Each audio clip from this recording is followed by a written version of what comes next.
My name is Lucy Bayliss. I'm a white woman in my early 40s. My pronouns are she, her.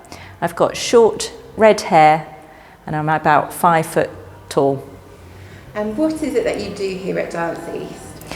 So I'm head of creative programs here. So I work with a team that looks after all the activity we do with professional artists and artist development, training, education and community.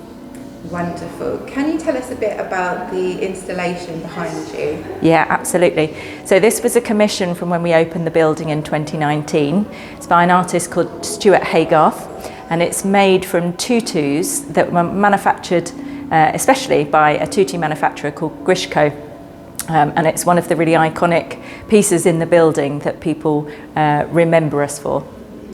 And you mentioned this engaging with the skaters. Could you tell us a bit about that? Yeah, absolutely. So for years we've looked out at the skate park, which is just across the bridge from us, and kind of observed people hanging out there and skate culture. And inside the building we do various bits of work that might involve hip hop, occasionally break dancing and street dance. And the two things have never aligned. So we're quite keen to look at an opportunity over the next couple of years to bring that work that happens outside the building and inside the building together. And how do you engage with working class communities? Well, that's a good question. I think we engage with working class communities amongst our community provision, but we don't at the moment do targeted work, apart from the children and young people that come onto our training programme, where we actively go out and recruit people that need grant funding to support their training. And then we take responsibility for supporting them through to the point where they can go off, if they want to go on to professional careers. Wonderful. And how accessible do you think the performances are to working class communities? Mixed, I think. We've been experimenting with things like different pricing structures and working in partnership with different groups, and that's quite successful. But the biggest hurdle that we face, that we are still working on, is making sure that we are connecting with communities that wouldn't ordinarily think about coming to dance performances.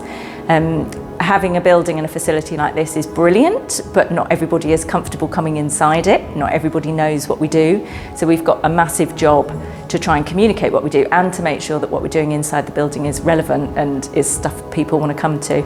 So one of the ways that we're looking at trying to bridge that inside-outside divide is taking work out into the public. So looking at festivals and public places and not always expecting people to come to us. Brilliant. And how do you think Dance East has impacted the surrounding area in the past 10 years? In a number of ways. I think it's an ongoing job and something that we know we're always going to have to work at. We're on the waterfront, and there are lots of communities that are very local to us, but our audiences are not necessarily from those most local communities. So I think for us, we feel like partnership is the key to that, and working with other organisations definitely seems to be one of the positive ways that we go about bringing new people to our work.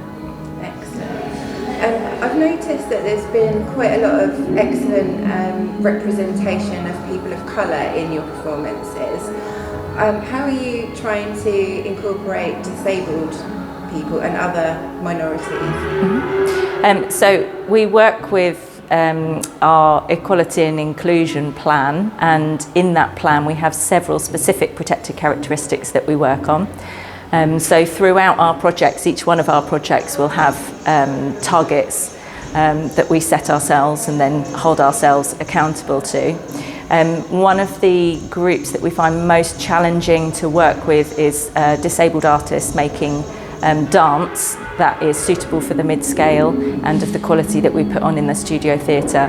So encouraging and developing relationships with disabled dance artists, particularly from the east of England, is a big challenge for us, and quite honestly most of the disabled artists we work with come in from other areas. Okay, thank you very much.